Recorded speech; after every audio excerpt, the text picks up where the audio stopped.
Well, there's a new number 2 and a new team at the bottom of the Big 12 Power Rankings. Here we go. Welcome in. I'm Pete Mundo on HeartlandCollegeSports.com. We cover the Big 12 Conference. As always, we'd appreciate you if you hit that subscribe button on YouTube, hit the thumbs up as well. And you know what? On top of that, if you are on the podcast and you want to bang that 5-star, do us a solid. It helps us continue to grow this show. So let's get right to the power rankings. I don't like wasting any time. You're in here, you're joining us live, or, of course, you're on one of our radio affiliates, wherever you are. You're here. Let's get right to it. So we count these down from worst to first. A reminder on how the power rankings are done. We do them based on who you played and what you've actually accomplished, not based on who we think would win a game on a neutral site field, not based on who would be favored in a game. We do it based on who have you played and who have you beaten. So at number 14, last place in the Big 12 Power Rankings this week, the Baylor Bears. Baylor has played 2.5 good quarters of football this year against Utah. That's it. They got dominated by Texas 38-6 on Saturday night in Waco. Home crowd was out and about, and they just got obliterated. It was horrific to watch that game. Baylor does not look like a team that was just in a Big 12 championship game winning it less than 2 years ago. They looked horrible against LIU. They lost to Texas State, and now they got just manhandled by Texas. Now, Texas may manhandle a lot of people, but the body of work right now for the Baylor Bears is horrific. So Baylor comes in at number 14 in the power rankings this week. At number 13 in the power rankings, the Oklahoma State Cowboys. They stay at 13. Oklahoma State finally picked the quarterback. Alan Bowman wasn't great, but he wasn't terrible. He wasn't the reason they lost the game to Iowa State. If you told me that the Pokes would have scored 27, I would have thought they would have won. But other than Ollie Gordon, there's not a ton to love about what's happening in Stillwater right now. It could be a very long season.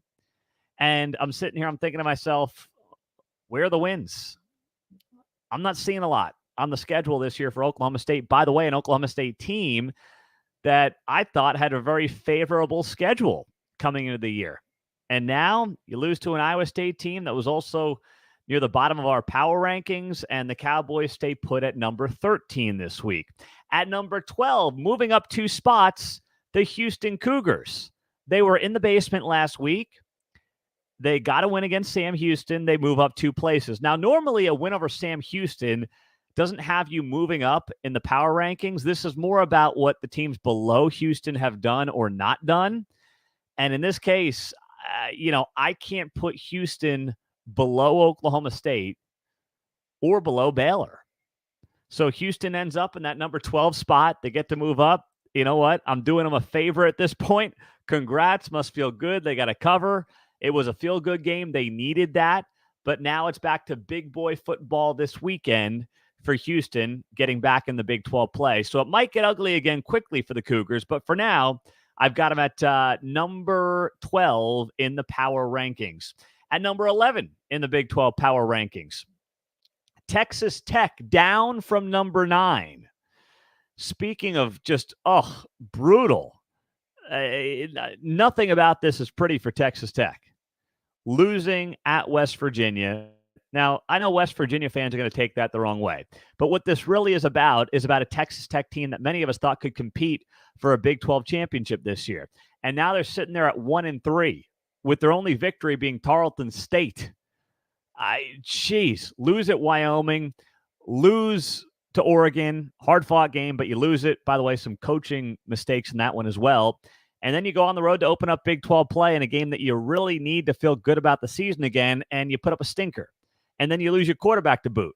Now, I'm not sure they're any worse off. In fact, I think they're, based on what I've seen the last couple of weeks, possibly better off with Baron Morton, but wasn't off to a great start on Saturday. So Tech comes in at number 11 on the Big 12 power rankings this week.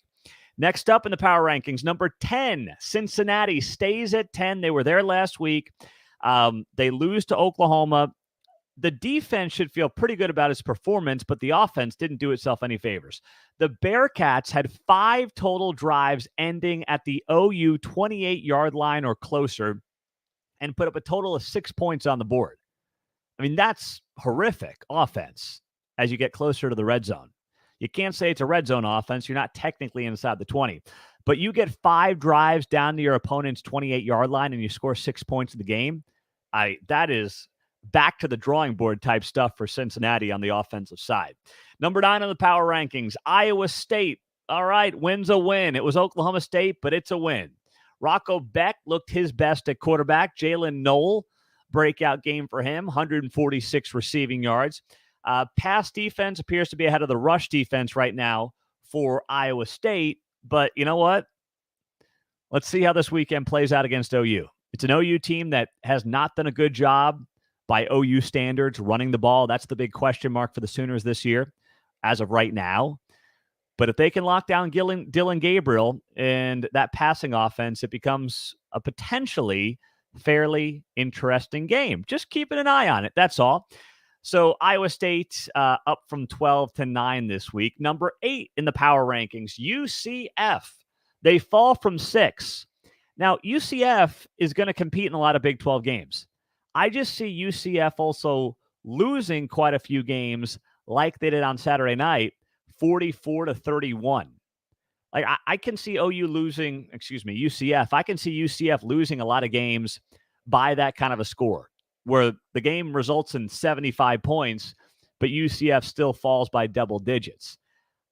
The offense, Timmy McClain, I'm not saying he didn't take a step back when he came in, but the guy's a legit dual threat. He's still, of course, working through some youthful mistakes, but you have a very good running game. You got a lot of talent at wide receiver.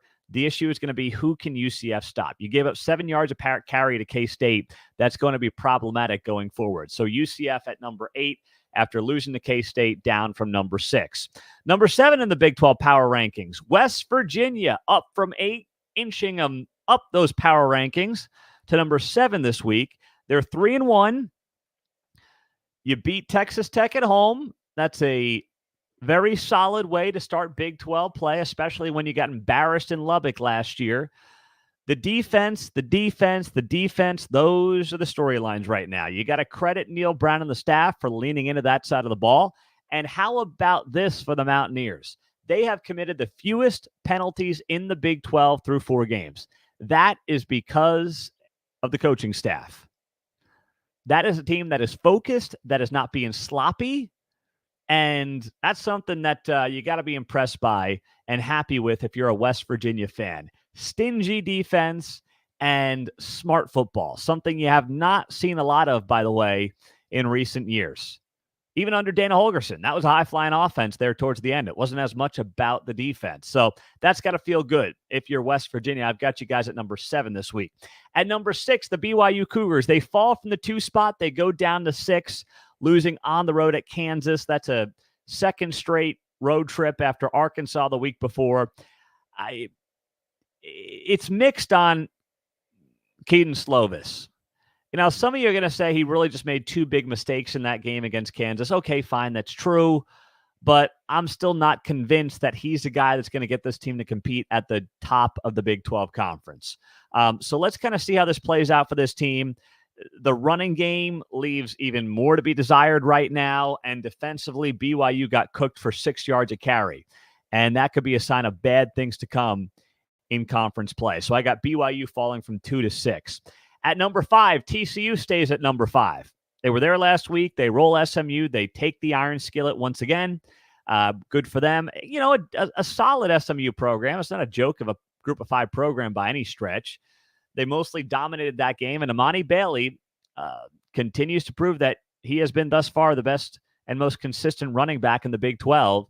He leads the league in rushing yards per game over 120, and that's 15 more than anybody else in the conference. So TCU stays at number 5 this week in the Big 12. Number 4 in the Big 12 football power rankings for the week, Kansas State comes in at number 4, up from number 7. Good win over UCF. Dominant performance. DJ Giddens lit it up, over 200 rushing yards and 4 touchdowns. Deuce Vaughn, by the way, never did either of those things. Still got some issues there in that secondary. But in a wide open Big 12, Kansas State has itself in a position to once again reach Arlington and compete for a Big 12 title. Now we get to our top 3 in the Big 12 football power rankings. And there's going to be a little controversy here as to who's 2 and who's 3. So I'm going to spoil it. At number 3 in the power rankings this week, I have got the Oklahoma Sooners. They go on the road. They beat Cincinnati in a good win. This is not last year's Brent Venables team. This team is playing much better defense. Danny Stutzman has got to be the early favorite for Big 12 Defensive Player of the Year. Leads the Big 12 with 43 tackles on the season for an OU defense that has given up a league best 8.5 points per game. The biggest concern right now for OU is the running game. But I've got Kansas at number 2 in the power rankings. And here's why. Both teams are 4-0, but Kansas has a better resume thus far. I think BYU is a much better win than Cincinnati, based on what I had seen thus far. BYU is coming off a win against Arkansas, right? One of those mighty SEC teams that some of you in certain fan bases suddenly like to brag about. Oklahoma got a very good win. Cincinnati's not a bad team, but BYU is a better win. And OU had the weakest non-conference schedule of any Big 12 team for the most part. No Power 5 team on the schedule until this weekend. And Cincinnati just joined the Power 5 2 months ago. So just based on that, remember, how I do the power rankings is who you've actually played, not who I think would win a game.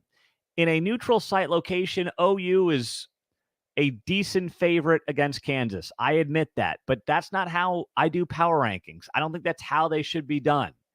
If it's just going to be about who I think is the best, regardless of what's actually happened on the field to that point in time, then I just become a preseason AP poll at that point. So I've got Kansas at number 2, getting a good win. And by the way, dominating the trenches. What KU is doing in the trenches, my goodness, Lance Leipold, through recruiting, the transfer portal, everything else, he has completely rebuilt this KU team in the trenches. We thought the offensive line was going to be good. Defensive line continues to come a long way. I mean, they were all over BYU over the weekend. And if you're a KU fan, you have got to feel very good. You got the preseason Big 12 Offensive Player of the Year and Jalen Daniels. You got a defense to boot as well. Things are looking up there in Lawrence. And then at number 1, no reason to take them out of the top spot, the Texas Longhorns. You got the Alabama win. Okay, the Wyoming game was a little shaky. But, man, you want to talk about domination start to finish. That's exactly what Texas did against Baylor in Waco on Saturday night. That was, woo, boy. I think Baylor fans are still having nightmares about that game. Probably going to have them all week as well. I mean, that was, wow, next-level domination from Texas against Baylor in every facet of that game. Texas has the best roster in the Big 12. And it looks like Steve Sarkisian might have finally figured out a way to put it together, which nobody's done at Texas in a very long time. And if he does that in what I think is actually a pretty open year in college football, Texas could find itself playing some postseason football. And by postseason football, I don't mean, the Texas Bowl, the Alamo Bowl. I mean real big boy football like the college football playoff. That's how it's looking right now for the Longhorns. Calling it like it is. Pete Mundo, HeartlandCollegeSports.com. Those are the power rankings this week. Thanks for joining us, being a part of the show. If you're on YouTube, hit the thumbs up button. Hit the subscribe button as well. Great way to engage the show, be a part of it. Thank you for joining us here, as many of you do each night we do this show during the week. On top of that, on the podcast, I think I wanted to get to 700 ratings by Halloween. Well, we've got 686 the last I checked. That means 14 of you. Hit the 5-star rating if you would. And if you want to leave a review, I'm posting some of those reviews on the Instagram page. By the way, follow us at Heartland College Sports on Instagram. And I'm posting some of the nice reviews that you guys are posting to our iTunes page. So I can just share with you And thank you for doing that. And then, of course, we'll get the free Heartland College Sports Koozie in the mail when you send me a screenshot of your rating and review to Pete Mundo, Mundo, at heartlandcollegesports.com. So some other things to dive into here in the Big 12. Are you ready for Friday night football? Friday night lights. Think about the high school games, right? It's not going to be the case here. Next couple of Fridays in the Big 12, and something tells me this is going to be the way of the future, like it or not. I know we all have this, great thought of Friday night is for high school ball, Saturdays for college, and Sundays for the NFL. Well, that's been collapsing for a very long time, right? The NFL now plays on Sunday night. They now play 2 games on Monday night. They're trying that out to start the season. They play on Thursday night. I mean, they are playing as many nights as they possibly can. When the college season ends, they'll be playing on Saturday nights. So the NFL dropped that. It's fallen by the wayside. Now, college is starting to play some more games. You got Maction, by the way, right, during the week. You have the occasional Thursday night game. During Labor Day weekend, you've got Sunday and Monday games. Well, now the Big 12 is venturing into a world of Friday games.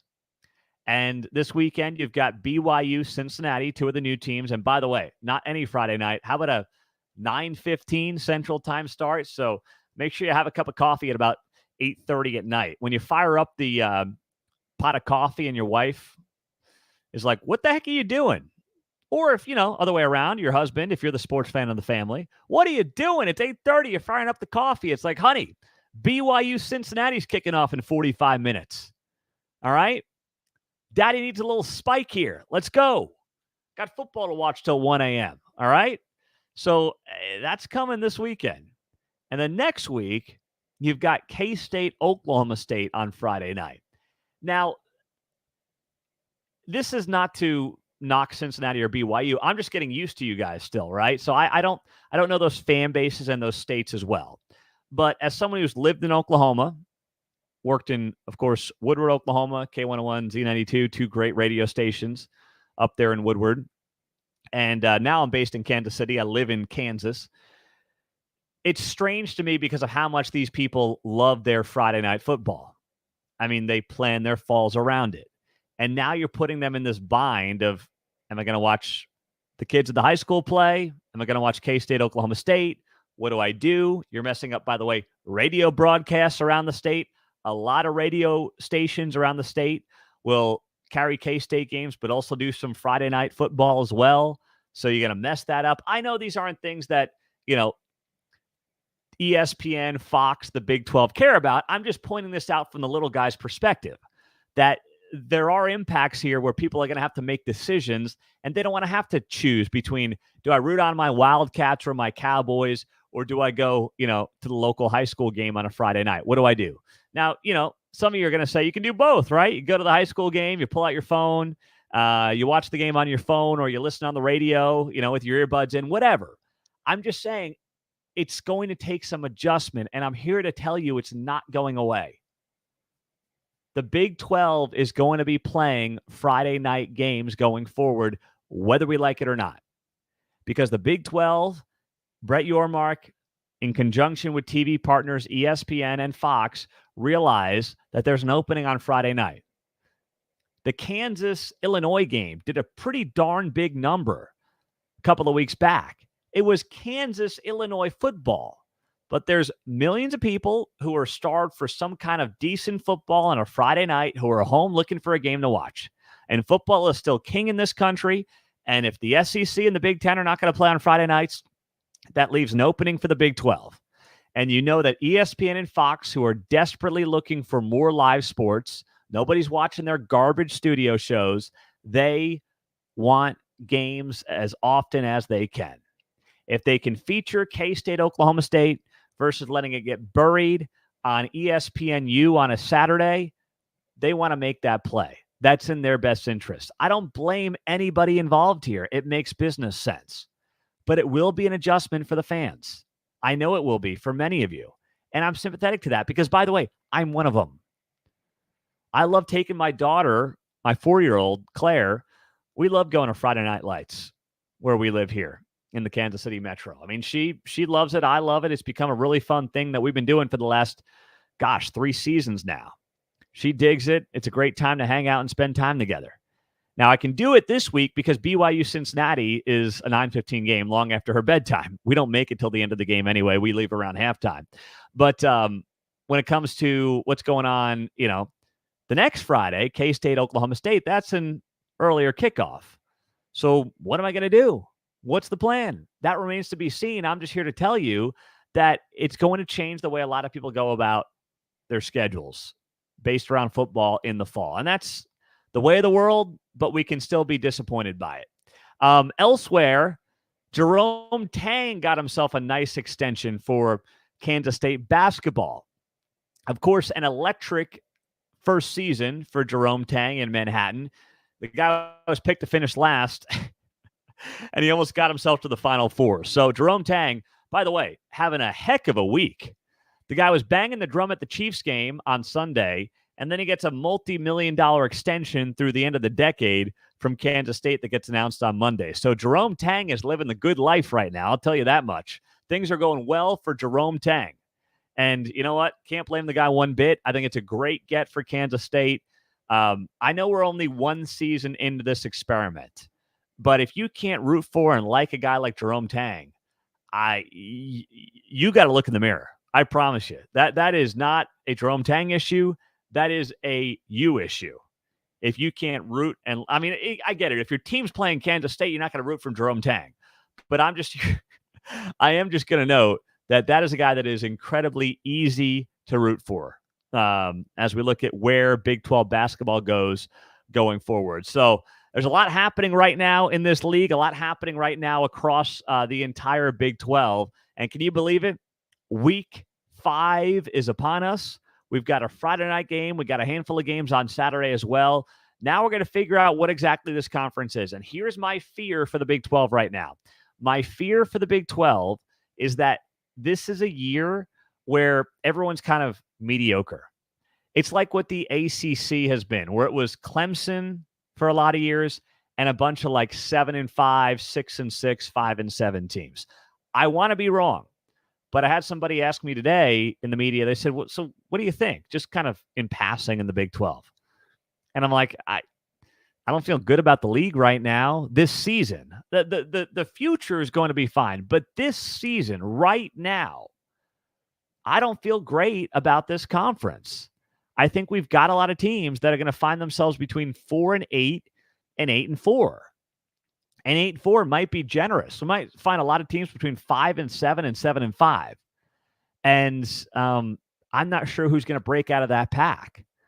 My money right now would be on K-State or KU or TCU to try to join. And I would say right now you've got a 1A of Texas. If I were to just do this, remember, not my power rankings, but just do this based on who I think the best team is. I'd say 1A Texas, 1B OU, and then I'm like, okay, is it KU? Is it K-State? Is it TCU? I don't know. But I think we're going to have a lot of wild games, unpredictable finishes, and a lot of mediocrity across the conference this year. So we'll be following. We're going to shoot it to you straight here at Heartland College Sports. I'm Pete Mundo. Thanks so much for joining us, for being a part of the show. Hit that thumbs up on YouTube. We always appreciate you guys doing that. And subscribe to the channel. That way you never miss a show. And on the podcast, leave that 5-star. We need, 15, 16 to get to 700 ratings for this show on iTunes? That would be enormous. And I think we can do it in the next 5 days before the month ends. You guys are the best. Thanks so much. Have a great rest of the day. We'll talk to you soon. Pete Mundo signing off at heartlandcollegesports.com. Take care.